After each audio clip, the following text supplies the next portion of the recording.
ओम नमः शिवाय। हर हर महादेव। जय शिव शंभू। हार्दिक स्वागत है आप सभी का फिर से एक बार हमारे चैनल सनातन धर्म का संसार पर। दोस्तों, यह सारे उपाय पंडित प्रदीप मिश्रा जी की कथा से सुनकर सूचित किए जा रहे हैं, इसलिए वीडियो को अंत तक जरूर देखें और ध्यान से सुने। दोस्तों, आप सभी को पता है कि कल दिनांक 21 जुलाई शुक्रवार के दिन श्रावण मास की शुक्ल पक्ष की विनायक चतुर्थी का दिन है।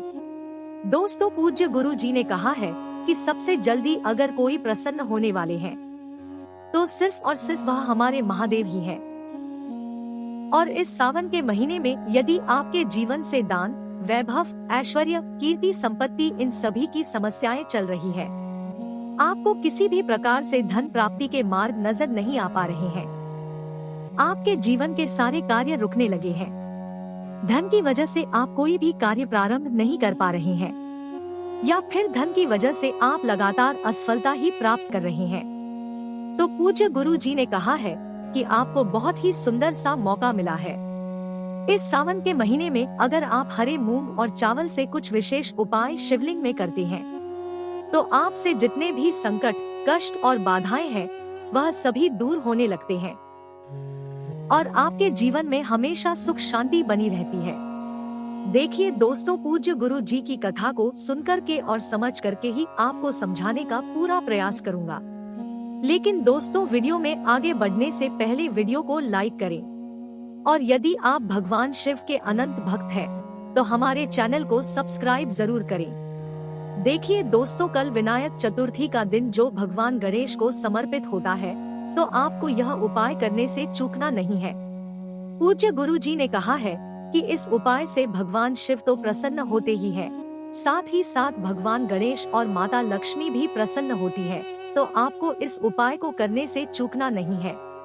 देखिए दोस्तों, इस उपाय को करने के लिए सबसे पहले आपको मात्र एक हरा मूंग का दाना लेना है, साथ में आपको एक चावल का दाना लेना है। हरे मूंग और चावल के दाने को लेते समय एक बात का ध्यान रखें कि हरा मूंग और चावल कहीं से भी खंडित नहीं होना चाहिए, क्योंकि खंडित चीजें महादेव के समक्ष हम कभी भी अर्पित नहीं करते हैं। साथ में आपको एक प्यारी सी बेलपत्र ले लेनी है। बेलपत्र भी कहीं से भी खंडित नहीं होनी चाहिए। यदि आपको बेलपत्र नहीं मिल पाती है तो आप शिवलिंग पर चढ़ी हुई बेलपत्र को पुनः शुद्ध जल से धोकर के उपयोग कर सकते हैं। साथ में आपको एक लोटे के अंदर जल लेना है। लोटा आपको तांबे का लेना है और जल जो है आपको अपने घर से ही लेना है। इस बात का भी आपको विशेष ध्यान रखना है। देखिए दोस्तों, अब इन सभी सामग्रियों को लेकर के पहुंच जाना है आपको भगवान शिव के मंदिर में। दोस्तों, गुरु जी ने कहा है कि यह जो उपाय है आप सुबह से लेकर के शाम तक किसी भी समय कर सकते हैं,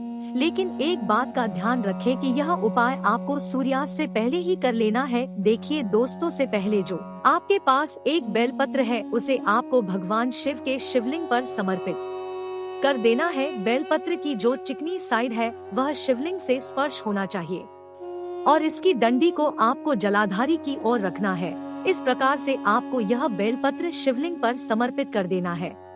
अब देखिए दोस्तों, आपके पास जो एक तांबे के पात्र के अंदर शुद्ध जल है, उसमें से आपको थोड़ा सा जल भगवान गणेश जी वाले स्थान पर समर्पित करना है। फिर थोड़ा सा जल आपको भगवान का वाले स्थान पर समर्पित करना है। फिर थोड़ा सा जल माता अशोक सुंदरी वाले स्थान पर, थोड़ा सा जल आपको माँ पार्वती के हस्तकमल यानी कि कटी वाले भाग पर समर्पित कर देना है। देखिए, जल को समर्पित करते समय आपकी जो भी समस्याएं हैं उन्हें आपको मन में सोचते रहना है और महादेव से इन सभी समस्याओं को दूर करने के लिए आपको प्रार्थना करनी है। जिन लोगों को भी शिव परिवार की जानकारी नहीं है उन्हें सामने पूरा शिव परिवार दिखाया जा रहा है, उसी प्रकार से आपको जल समर्पित करना है। अब देखिए दोस्तों, अंत में आपको उस पात्र के अंदर थोड़ा सा जल और बचा लेना है। देखिए, अब जो आपके पास एक चावल का दाना है उसे आपको सबसे पहले उस जल के पात्र के अंदर डाल देना है। देखिए, चावल का दाना डालते समय आपको प्रार्थना करनी है कि मेरे जीवन में ये जो तनाव की समस्या है ये सभी दूर होने लगे और मेरे जीवन में जो ग्रह कलेश से जुड़ी समस्याएं हैं वह सभी दूर होने लगे। मेरे जीवन में कभी भी धन धान्य की कमी ना हो, इस प्रकार से आपको प्रार्थना कर लेनी है। अब देखिए दोस्तों, आपके पास जो एक हरा मूंग का दाना है उसे भी आपको उस जल के पात्र के अंदर डाल देना है।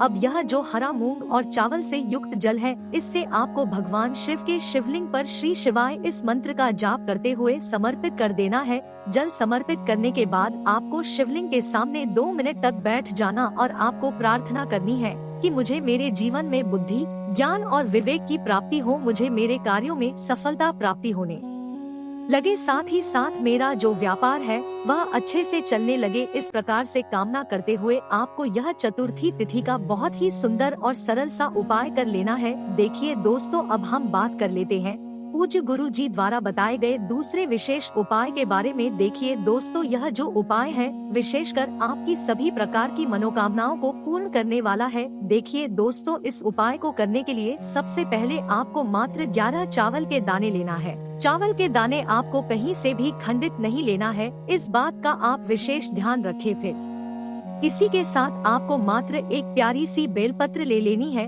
बेलपत्र भी आपको कहीं से भी कटी फटी या फिर खंडित नहीं लेनी है। साथ में आपको एक तांबे के पात्र के अंदर शुद्ध जल ले लेना है। जल आपको अपने घर से ही लेना है, इस बात का भी आप विशेष देखिए। दोस्तों, अब इन सभी सामग्रियों को लेकर के पहुंच जाना है आपको भगवान शिव के मंदिर में। दोस्तों, यह उपाय आप सुबह से लेकर के शाम तक किसी भी समय कर सकते हैं। देखिए दोस्तों, आपके पास जो 11 चावल के दाने हैं, उन्हें आपको एक एक करके उस जल के पात्र के अंदर डालते जाना है। यानी कि आपको प्रत्येक बार ओम नमः शिवाय इस मंत्र का जाप करते हुए एक चावल का दाना डालना है, फिर ओम नमः शिवाय इस मंत्र का जाप करना है। तो आपको कुल 11 चावल के दाने 11 बार ओम नमः शिवाय इस मंत्र का जाप करते हुए उस जल के पात्र के अंदर डाल देने हैं। अब देखिए दोस्तों, आपके पास जो एक बेलपत्र है उसे आपको अपने सीधे हाथ की हथेली पर रख देना है।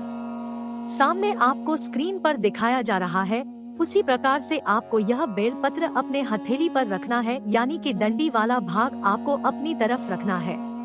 अब दोस्तों, यह जो जल का पात्र है, यह भी आपको आपने जो बेलपत्र रखा है अपने सीधे हथेली पर, उसी के ऊपर आपको यह जल का पात्र भी रख देना है। अब दोस्तों, आपको सबसे पहले यह जल समर्पित कर देना है और आपको लगातार शिव महापुराण के मूल मंत्र श्री शिवाय नमस्ते इस मंत्र का जाप करते रहना है। जल समर्पित करने के बाद आपके पास जो एक बेलपत्र बचा हुआ है उसे भी आपको माता अशोक सुंदरी वाले स्थान पर समर्पित कर देना है।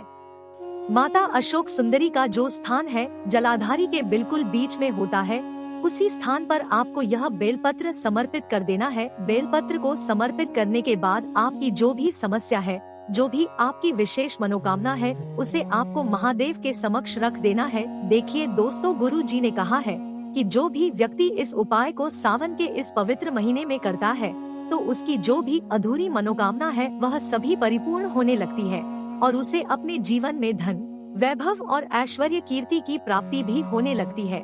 तो इस प्रकार से आपको यह दोनों उपायों में से जो भी उपाय आपको सरल और उचित लगे वह उपाय आप कर सकते हैं। उपाय से जुड़ा यदि आपको किसी भी प्रकार का सवाल पूछना है तो आप हमें कमेंट में पूछ सकते हैं। ओम नमः शिवाय। हर हर महादेव। जय शिव शंभू।